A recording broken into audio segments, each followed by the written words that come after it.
Tractor खरीदेंगे। Tractor में काम वैसे भी बहुत ज़्यादा रहता है, हमें कहीं जाने की ज़रूरत नहीं, काम खुद हमारे पास चल के आएगा और हम बहुत तगड़ा कमाएंगे। सोचने में सुनने में काफ़ी ज़्यादा आसान लगता है पर उतना ही ज़्यादा मुश्किल होता है। आज की इस वीडियो में हम जानने वाले हैं कि कैसे आप ट्रैक्टर के बिजनेस को शुरू कर सकते हैं, इसमें कितनी कमाई होती है और कौन कौन से वो प्रॉब्लम्स है जिनके बारे में आपको कोई नहीं बताता। वो सारी की सारी चीज़ें आज की इस वीडियो में हम जानने वाले हैं, तो इस वीडियो को लास्ट तक ज़रूर देखिएगा। हेलो एंड वेलकम फ्रेंड्स, मेरा नाम है अनूप सिंह और आप देख रहे हैं आपका अपना YouTube channel. So let's get started. सबसे पहले आपको ट्रैक्टर खरीदना होगा, उसके लिए आपको ट्रैक्टर चुनना होगा कि कौन सा ट्रैक्टर आप खरीदेंगे। कई सारे ऑप्शन आपके पास इंडियन मार्केट में मौजूद हैं, Mahindra, Swaraj, new Holland, John Deere और भी बहुत सारे नए नए कुबोटा और भी बहुत सारे नए नए ट्रैक्टर ब्रांड्स आ गए हैं इंडिया में, जिन पर आप इन्वेस्ट कर सकते हैं, उनको खरीद सकते हैं, उनसे बिजनेस स्टार्ट कर सकते हैं। दो तरीके के ऑप्शन हैं आपके पास। सबसे पहली चीज, आप सेकेंड हैंड ट्रैक्टर खरीद सकते हैं, सेकेंड हैंड अपने आसपास किसानों से खरीद सकते हैं,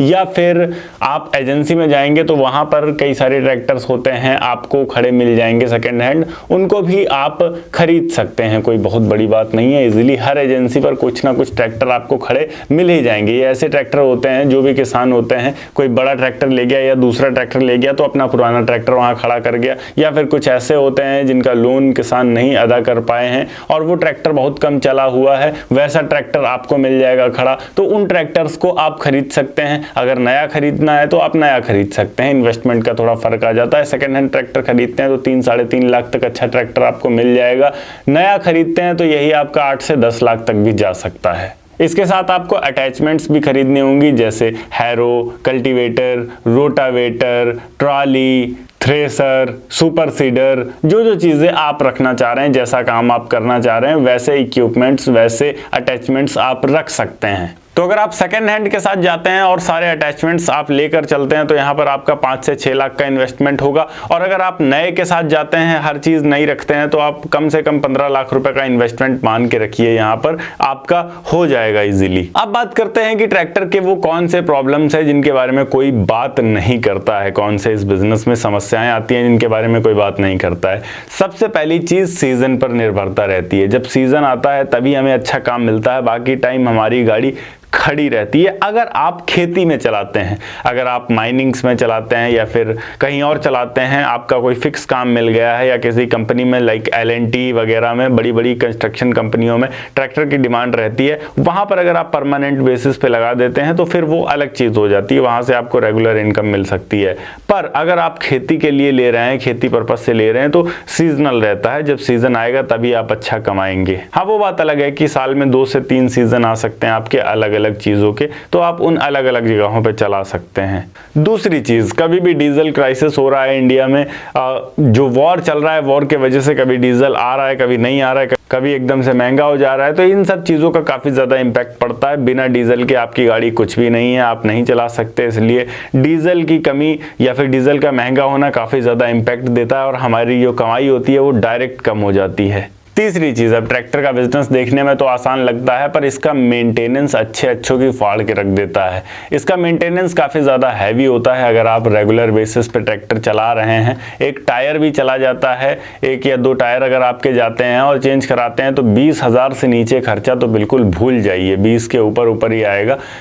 इंजन में कोई खराबी आ गई, ट्रैक्टर में टायरों में कोई दिक्कत आ गई, लिफ्ट नहीं ऊपर जा रही है, छोटी सी छोटी चीज़ें होती हैं और काफ़ी ज़्यादा महंगी होती हैं। इन सारी चीज़ों का खर्च लगभग 20,000 से 1 लाख तक आसानी से एक बार का बैठ जाता है आपका। चौथी चीज़, एक सबसे बड़ी समस्या होती है, अगर आप गांव में ट्रैक्टर चलाना चाह रहे हैं, जुताई बुआई का काम करना चाह रहे हैं, तो जो गांव वाले होते हैं वो ज़्यादातर काम अपना उधारी पे करवाना चाहते हैं, तो कैश फ्लो बहुत ज़्यादा बिगड़ जाता है। कुछ ऐसे भी होते हैं जो आपको डीजल तक नहीं देते हैं, बोलते हैं कि जब पैसे आएंगे हमारे पास तब ले लेना, अभी हमारी फसल नहीं हो पा रही हो। अब क्योंकि ये आपके गाँव का मामला होता है, आस पड़ोस के ही लोग होते हैं, तो किससे आप गुस्सा होंगे, आप यहाँ पर मना भी नहीं कर पाते हैं। पॉइंट नंबर 5 की बात करते हैं। अब अगर आप ट्रैक्टर खरीद रहे हैं और खुद से चलाना चाह रहे हैं, खुद से अर्न करना चाह रहे हैं, फिर तो ठीक है, पर यहाँ पर अगर आप ये सोच रहे हैं कि एक ड्राइवर रख लेंगे और उसके भरोसे पर आप गाड़ी छोड़ देंगे, तो ये चीज़ भी काफ़ी ज़्यादा रिस्की हो जाती है, क्योंकि फिर ड्राइवर उसी हिसाब से चलाता है। आप चलाएंगे, थोड़ा प्यार से चलाएंगे, संभाल के चलाएंगे, पर ड्राइवर है वो दाब के चलाएगा बिल्कुल, उसको कोई टेंशन नहीं है, गाड़ी में कुछ भी हो रहा है मालिक ठीक करवाएगा ही, हमारा क्या जा रहा है। तो इन सब चीज़ों का आपको काफ़ी ज़्यादा ध्यान रखना पड़ता है। कोशिश कोशिश करिए कि आप खुद ही चलाएं। अगर इस काम को करना चाह रहे हैं तो ज़्यादा बेहतर रहेगा। पॉइंट नंबर 6 की बात करते हैं। अब कई ऐसे भी जगह हैं जहां पर पहले से कई सारे ट्रैक्टर मौजूद हैं, कंपटीशन बहुत ज़्यादा हो गया, तो वहां आप कितना अर्न कर पाएंगे? तो वहां पर आपको रेट कम करने पड़ते हैं ताकि ज़्यादा से ज़्यादा लोग आपसे काम करवाएं। और 7वीं चीज़ जिस वजह से काफ़ी ज़्यादा लोग ट्रैक्टर खरीद तो लेते हैं और उसके बाद परेशान रहते हैं, वो होती है मंथली EMI। अगर आपने किस्तों पर ट्रैक्टर लिया है तो मंथली आपको किस्त देना ही पड़ेगा, चाहे सीज़न हो ना हो, काम हो ना हो, कोई फ़र्क नहीं पड़ता है, आपको किस्त देना है तो देना है। कुछ ऐसे भी NBFCs होती हैं, नॉन बैंकिंग फाइनेंशियल कंपनीज, जो आपसे 6 महीने में एक किस्त लेती हैं, पर वो किस्त भी काफ़ी ज़्यादा हैवी होती है। कुछ ऐसी कंपनियां भी होती हैं जो मंथली किस्त बंधवा लेती हैं, तो फिर वो उस अकॉर्डिंग चलती हैं।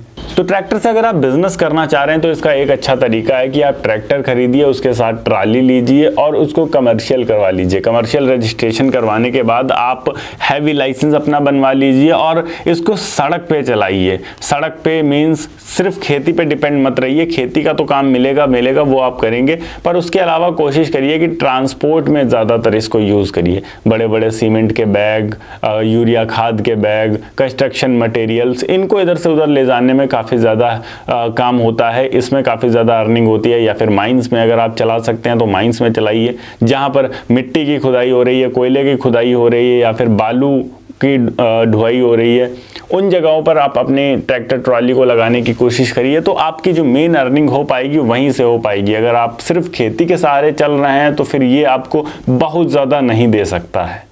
तो उम्मीद है आप समझ गए होंगे कि किस तरीके से ट्रैक्टर के बिजनेस को किया जा सकता है और इसमें कितना इन्वेस्टमेंट और अर्निंग होती है, कौन कौन सी समस्याओं का सामना करना पड़ता है। अगर वीडियो अच्छी लगी हो तो वीडियो को लाइक करके चैनल को सब्सक्राइब जरूर कर दीजिएगा। मैं मिलता हूं आपको नेक्स्ट वीडियो में एक नए टॉपिक के साथ। तब तक के लिए जय हिंद, वंदे मातरम।